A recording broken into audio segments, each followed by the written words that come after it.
दिए कि जहाँ जहाँ प्लास्टिक कारखाने चल रहे हैं सबको नोटिस दे दो कि यहाँ पर आप प्लास्टिक की गाड़ियाँ खाली होंगी तो उसके ऊपर जुर्माना लगेगा। शहर के बाहर जो लोग चले गए 40 गाँव रोड के ऊपर चले गए, कोई धुलिया रोड के ऊपर चले गए, गांव से दूर चले गए, यहाँ गांव में हम नहीं चलने देंगे, इनके ऊपर कानूनी कार्रवाई करेंगे। ये भी आपने जो बात बोला ये भी सबसे बड़ा मसला है शहर के अंदर, इसके लिए भी हम संजीदगी से गौर कर रहे हैं। मालेगांव के अंदर 50% से ज़्यादा नल कनेक्शन है। उसमें ख़ास तौर पे जो आप एक बात देखने के अंदर आती है, मालेगांव शहर के अंदर सर्विसिंग वाले देखो 2 नंबर का नल कनेक्शन है इनके पास, मीठी बड़ी लाइन के ऊपर से लिए हुए। यहाँ पर पे एंड यूज़ की संडासों के अंदर भी इन लोगों ने नल ले लिए बड़ी बड़ी साइजिंगों के अंदर इन लोगों ने राइजिंग लाइन के ऊपर से आधा आधा पौना इंचों की लाइन ले लिए। ठीक है, लिए कम से कम कारपोरेशन का पैसा तो अदा करो। तुम कारपोरेशन का पैसा अदा नहीं कर रहे, एक गांव पर 2-2 3-3 4-4 नल लीगल है, तो ये सारी चीज़ होना नहीं चाहिए। अब प्लास्टिक के ऊपर जो 2018 के अंदर गवर्नमेंट ने पाबंदी लगाई थी, हम उसके ऊपर काम कर रहे और मैं समझता हूँ कि ये हफ्ते के अंदर तुमको और देखने के अंदर मिलेगा कि हम जुमा के रोज़ पूरे मालेगांव के अंदर जितने एसआई है और जितने कामगार है पूरे मालेगांव में एक साथ हम रेड करने वाले। आवाम को समझ जाना चाहिए, काम धंधे वालों को मैं इससे 4 दिन पहले बोल रहा कि इन लोगों को समझ जाना चाहिए कि छोटा मोटा धंधा करने वाला आप कोई भी हो, हमने 10-15 दिन सबको छूट दे दिए, हम अब किसी को छूट नहीं देंगे। फिर वो चाहे केला बेचने वाला हो, चाहे जाम बेचने वाला हो या आम बेचने वाला हो। टीपू सुल्तान टावर हो गया और कोई भी जगह कारपोरेशन की, जो कारपोरेशन की और नुकसानदेह जो चीज़ है, जो पैसा कभी नहीं भरते और सालों से गिनती से उनके ताबे में है, ऐसी सारी जगह को कारपोरेशन खाली करा ले रही है और अपने ताबे में ले रही। तो उसमें टीपू सुल्तान टावर भी जो है कई सालों से किसी और के ताबे में था। कल एमटीएस ने उसको सील किया, उसकी मालूमात मुझे दी कि बहुत जगह शहर के अंदर जो लोग इस्तेमाल कर रहे। और मालेगांव शहर के अंदर ये नहीं, मैं आपको बोलता हूँ, आपने बात पूछी, बड़ी अच्छी बात है। ओपन स्पेस जितने भी है, जिन लोगों ने कई खोलियाँ बना दी ना, मैंने यहाँ तक के देखने में आया कि अगर एक कारखाना है 100 बाय 100 का, तो उसके पास कम से कम 20,000 स्क्वायर फीट जगह उसने ओपन स्पेस की घेर के और पूरा कारखाना चला रहा। म्हणजे इसके ऊपर एनओसी ले लिया उसने, एनओसी लेने के बाद ये कारखाना पूरा इलीगल चला रहा। हम लोग जहाँ पर कारखाना है वहाँ पर मैं खुद मुख्यमंत्री को इसकी कंप्लेंट करने वाला है, नगर विकास को कंप्लेंट करूँगा और करने के बाद वहाँ से एंडॉक्स, कारपोरेशन को एंडॉक्स नहीं मारने लगूँगा, मैं कलेक्टर साहब को एंडॉक्स मारने लगूँगा कि भाई खाली करके और इसका अहवाल पाठो। हम लोगों को कारपोरेशन के अंदर आमदनी बढ़ाने के लिए हम हर तरीके से मेहनत कर रहे। आप देख रहे हो अतिक्रमण के ऊपर भी हमारी मेहनत शुरू है।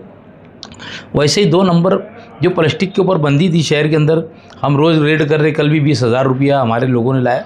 हमारा मकसद पैसा कारपोरेशन को आना चाहिए ये नहीं है, मकसद ये है कि कारपोरेशन का सफाई आमला जो है, हम लोग परेशान सफाई की इसमें रहती कि आदमी प्लास्टिक की थैली के अंदर घान कचरा डालता और फेंकता तो डायरेक्ट गटरों के अंदर जाती, गटरे चौकअप होती।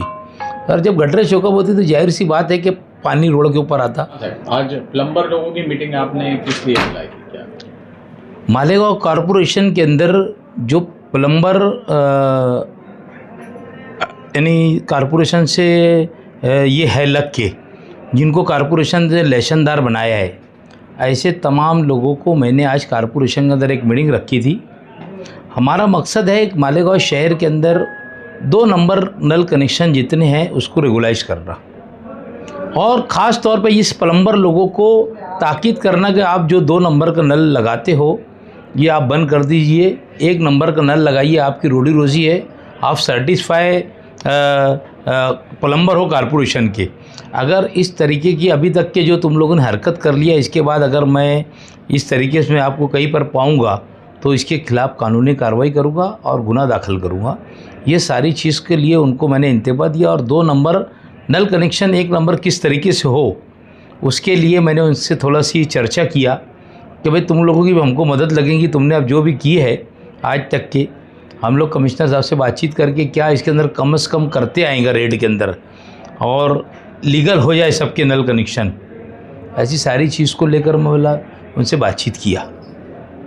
कमिश्नर साहब मैं समझता हूँ शायद बाहर गए आज, वो अगर कल कॉरपोरेशन में रहेंगे या परसों के दिन रहेंगे तो हम लोग, चौरे साहब भी थे मीटिंग के अंदर, हम लोग बैठ के बातचीत करेंगे और कम से कम खर्च के अंदर हम 2 नंबर नल को कैसा रेगुलाइज करना है उस तरीके से उनको रेगुलाइज करके देने की हमारी तैयारी है। इसके लिए हमने इस प्लम्बर लोगों को आज कारपोरेशन के अंदर बुलाया था। आपका क्या अंदाजा है गैर कानूनी नल कनेक्शन कितने होंगे शहर में? मालेगांव के अंदर 50% से ज़्यादा नल कनेक्शन है। उसमें ख़ास तौर पे जो आप एक बात देखने के अंदर आती है, मालेगांव शहर के अंदर सर्विसिंग वाले देखो 2 नंबर का नल कनेक्शन है इनके पास, मीठी बड़ी लाइन के ऊपर से लिए हुए। यहाँ पर पे एंड यूज़ की संडासों के अंदर भी इन लोगों ने नल ले लिए। बड़ी बड़ी साइजिंगों के अंदर इन लोगों ने राइजिंग लाइन के ऊपर से आधा आधा पौना इंचों की लाइन ले लिए। ठीक है, लिए कम से कम कारपोरेशन का पैसा तो अदा करो। तुम कारपोरेशन का पैसा अदा नहीं कर रहे। एक वहाँ पर 2 3 4 नल लीगल है, तो ये सारी चीज़ होना नहीं चाहिए। ठीक, तो ये सारी चीज़ के लिए हम लोगों ने प्लास्टिक के ऊपर जो 2018 के अंदर गवर्नमेंट ने पाबंदी लगाई थी, हम उसके ऊपर काम कर रहे। और मैं समझता हूँ कि ये हफ्ते के अंदर तुमको और देखने के अंदर मिलेगा कि हम जुमा के रोज़ पूरे मालेगांव के अंदर जितने एसआई है और जितने कामगार है पूरे मालेगांव में एक साथ हम रेड करने वाले। आवाम को समझ जाना चाहिए, काम धंधे वालों को मैं इससे 4 दिन पहले बोल रहा कि इन लोगों को समझ जाना चाहिए कि छोटा मोटा धंधा करने वाला आप कोई भी हो, हमने 10-15 दिन सबको छूट दे दिए। हम अब किसी को छूट नहीं देंगे, फिर वो चाहे केला बेचने वाला हो, चाहे जाम बेचने वाला हो या आम बेचने वाला हो। हम उसने अगर दंड नहीं दिया तो उसकी गाड़ी भर के लेकर आने का ये बोलेंगे लेकर आ जाओ, क्योंकि हम बार बार नहीं लोगों को बोलेंगे कि भाई तुम ये मत करो। हम अभी तक इस गरीबी देखकर समझा रहे कि भाई चलो बड़े लोगों से हम लोग ये ले रहे। हमारी और भी जगह पर जहाँ गोडाउन है वहाँ पर हमारी निशानदेही 1-2 दिन के अंदर आप देखेंगे कि हमने वहाँ पर रेड किया। पुलिस डिपार्टमेंट से हमारी बात है, कल भी हमने जहाँ पर पुलिस गए थे हमारे लोग वहाँ पर पुलिस लेकर गए थे और वापस आज कल के अंदर और बड़े बड़े गोडाउन पर हम रेड करने वाले। कोई किसी की भी ये चलेंगी नहीं कि भाई मेरा वसीला है मैं ये वसीले से काम करूँगा। हम किसी को वसीले का जो भी है हमने सब पदाधिकारी लोगों ने ठहरा लिए, लेकिन एक दूसरे के ये मामले में नहीं बोलेंगे। तो शहर को अगर शहर को पाक करना है, शहर की तामीर तरक्की करना है, तो आप लोगों को सभी को मिलजुल कर एक दूसरे का साथ देना होगा। कारपोरेशन की आमदनी बढ़ेगी तो कहा जाहिर सी बात है कि कारपोरेशन काम करेगी। तो इसके ऊपर हम लोग चल रहे। आपने कहा कि प्लास्टिक बंदी है, प्लास्टिक जो लोग लेके जा रहे हैं, जो जाम वाला बेच रहा, जो केले वाला बेच रहा, जो दूध वाला बेच रहा, ये छोटे छोटे, लेकिन इसमें बड़े पैमाने पे प्लास्टिक जो है वो कहाँ से आती है आपको पता है, सबको पता है, और जो कचरे के तौर पे साइजिंग में जलाई जाती है, तो क्या उससे कचरा नहीं होता? पॉल्यूशन उससे भी होता। यहाँ पर जब बंदी हो जाएंगी प्लास्टिक का, जो मैंने आपको 2-4 रोज़ के अंदर देखेंगे कि जहाँ मालेगांव के अंदर आपने जो बात बोला ये भी एक बड़ा प्रॉब्लम है। मुंबई, गुजरात, पूना ऐसे शहरों से मालेगांव में प्लास्टिक आती है और यहाँ पर अगर एक ट्रक के अंदर 7 टन प्लास्टिक आती है तो छाटने के बाद 2 या 2.5 टन प्लास्टिक पूरी 7 टन में से निकलती। 4.5 टन 5 टन जो गंदी प्लास्टिक रहती वो हमारे मड़े पे डाल दी जाती है, कारपोरेशन के कहीं भी फेंक दी जाती है। कारपोरेशन को इनसे कोई आमदनी नहीं है और इनकी कचरा हम लोगों को उठाना पड़ता। हम लोग प्रभाग अधिकारी लोगों को मैंने बुलाकर ये बात बोल दी है कि जहाँ जहाँ प्लास्टिक कारखाने चल रहे हैं सबको नोटिस दे दो कि यहाँ पर आप प्लास्टिक की गाड़ियाँ खाली होंगी तो उसके ऊपर जुर्माना लगेगा। शहर के बाहर जो लोग चले गए, 40 गाँव रोड के ऊपर चले गए, कोई धुलिया रोड के ऊपर चले गए, गांव से दूर चले गए, यहाँ गांव में हम नहीं चलने देंगे, इनके ऊपर कानूनी कार्रवाई करेंगे। ये भी आपने जो बात बोला ये भी सबसे बड़ा मसला है शहर के अंदर, इसके लिए भी हम संजीदगी से गौर कर रहे। साइजिंग में बहुत कचरा जलाया जाता है, बहुत सारी साइजिंग में, तो क्या वो साइजिंगों को साइजिंग रहे कि कारखाने रहे कि घर रहे, ये मामले में किसी को बख्शा नहीं जाएगा। ज़रूरत पड़ी तो मैं खुद पोल्यूशन बोर्ड के अंदर कंप्लेनर बनूंगा, है ना। किसी से डरने की और किसी के दबाव प्रेशर में मैं काम नहीं करने वाला। लोग अगर नहीं सुधरेंगे तो बाकायदा मेरे लीडर हेड के ऊपर मैं साइजिंग के नाम के साथ तकरार दूंगा, उसका जिम्मेदार वो खुद साइजिंग मालिक करेगा। मेरे पास कोई बोलने आना नहीं कि भैया आपने तकरार की है, क्योंकि जब मैं तकरार करूंगा मैं उसके पास जाकर फ़ोटो लूँगा, टैग फ़ोटो लूँगा, उसकी साइजिंग के उसके सामने फ़ोटो लूँगा और उसकी इसके साथ में लगा के अटैच करके कंप्लेंट करूँगा। वो मालक नहीं बोलने लगा तुम्हारी गलत फहमी है, मैं जलाता कि नहीं जलाता। मैं कंप्लेंट जिस दिन भी दूंगा आपको बात सबूत के साथ में दूंगा और ऐसी साइजिंग होगी कोई भी निशान निशानदेही करेगा तो उन्होंने मुझे फ़ोन के ऊपर कॉल करना, मैं खुद जाकर उसका फ़ोटो लूँगा। हमको किसी से डरने डराने की ज़रूरत नहीं है। शहर की सेहत के लिए हमको काम करना है। अगर लोगों का ऐसा रहेगा कैंसर की बीमारी शहर के अंदर फैल रही, टीबी के मरीज़ बढ़ रहे, तो ये सबसे बड़ी जो है बीमारी प्लास्टिक की वजह से होती। हम इसके ऊपर बिल्कुल no compromise. Okay. Tipu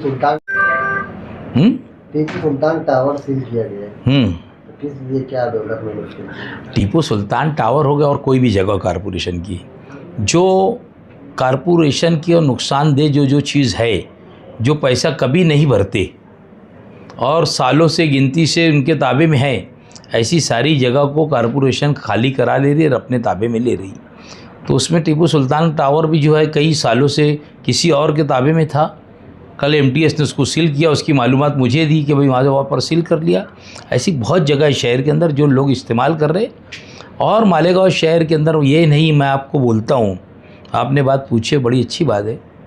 open space जितने भी है, जिन लोगों ने कई खोलियाँ बना दी है ना, मैंने यहाँ तक के देखने में आया कि अगर एक कारखाना है 100 बाय 100 का, तो उसके पास कम से कम 20,000 स्क्वायर फीट जगह उसने ओपन स्पेस की घेर के और पूरा कारखाना चला रहा। म्हणजे इसके ऊपर एनओसी ले लिया उसने, एनओसी लेने के बाद ये कारखाना पूरा इलीगल चला रहा। हम लोग जहाँ जहाँ पर कारखाना है वहाँ पर मैं खुद मुख्यमंत्री को इसकी कंप्लेंट करने वाला है, नगर विकास को कंप्लेंट करूँगा और करने के बाद वहाँ से एंडोक्स, कारपोरेशन को एंडोक्स नहीं मारने लगूँगा, मैं कलेक्टर साहब को एंडोक्स मारने लगूँगा कि भाई खाली करके और इसका अहवाल पाठो। तो हम लोग वो जब कलेक्टर साहब रहेंगे मामले में तो कोई प्रेशराइज करेगा नहीं, कोई कमिश्नर साहब को प्रेशराइज कर सकता, कलेक्टर साहब को प्रेशराइज नहीं करेगा। तो हम लोग ये कुछ मखसूस लोग हैं जो अपनी रोटी रोज़ी का ज़रिया चला रहे ओपन स्पेस के ऊपर। ये नहीं करने के बाद टीपू सुल्तान टावर का तो ऐसा मेरे को अलमिया है वहाँ पर कि वहाँ पर वो उसके आजू बाजू दुकान लगाने वालों से 20-30 हज़ार रुपये महीना लिया जाता, दादागिरी की जाती कि वहाँ पर तुम्हारा टीपू सुल्तान टावर के पास जो दुकानें लगाते किससे 20,000, किससे 15,000, 60-60 हज़ार रुपये रमज़ान महीने के अंदर लिया गया। तो तुम कारपोरेशन को 1 रुपया उस जगह का नहीं देते हो खुद भी, और उसके बाद तुम लोगों से पैसा 50-50 हज़ार, 30-30 हज़ार, 20-20 हज़ार वसूल करते हो। तो ये कारपोरेशन के हक़ में क्या अच्छा है? ये तो एक आदमी का जेब भरा जा रहा है। ऐसी ओपन स्पेस की मालिक और शहर के अंदर बात है कि कोई लोगों का जो है ना, एक आदमी ही उसका पेट भरता। जैसे जिसके सामने ओपन स्पेस है उसने तो कब्जा करके रखा, एक तो वहाँ पर प्लास्टिक का गोडाउन बना लिया, कारखाना चला रहा, या तो फिर घर बना के भाड़े से दे दिया। ऐसा अलमी है मालेगांव शहर का। तो ओपन स्पेस जहाँ जहाँ है उन लोगों को हम खाली करेंगे और मैं इंशाल्लाह जल्द से जल्द मुंबई जाके मुख्यमंत्री को लेटर दूंगा। उसकी ओसी जब लूँगा तो आपको भी दूंगा कि मैंने ये कंप्लेंट कर दिया। उस तरीके से मालेगांव के अंदर पीछे भी मैंने कहा था, आज फिर बोल रहा हूँ, दूध जो है भेसड़ दूध के बारे में भी मैंने आवाज़ उठाया था। आज फिर उसके बारे में मैं अब जाके नासिक में जाऊंगा और वहाँ के जो इसकी जो टीम है उनको से मुलाकात करूँगा। कल ही इत्तेफाक से मुझे यहाँ पर जो साहब थे, मंडलिक साहब, कल मैं इसमें गया था MIDC के जो ऑफिसर उनको मिलने के लिए, दीपक पाटिल साहब अपने जो तहसीलदार थे, तो इत्तेफाक से मंडलिक साहब बोले मेरा भी ऑफिस यही है, मेरे पास कल लेटर वगैरह नहीं था। मैं उनसे मुलाकात करके उनको बोला कि मालेगांव के अंदर जो दूध बन के आ रहा है आजू बाजू से, कहीं से भी आ रहा होगा, जो केमिकल का दूध बन के आ रहा है, इसके लिए ऊपर कार्रवाई करने के लिए मैं लेटर देने वाला है और हम उसके ऊपर भी कार्रवाई करेंगे। जो इलीगल काम है शहर के अंदर सब उसके ऊपर हमारी कार्रवाई रहेंगी।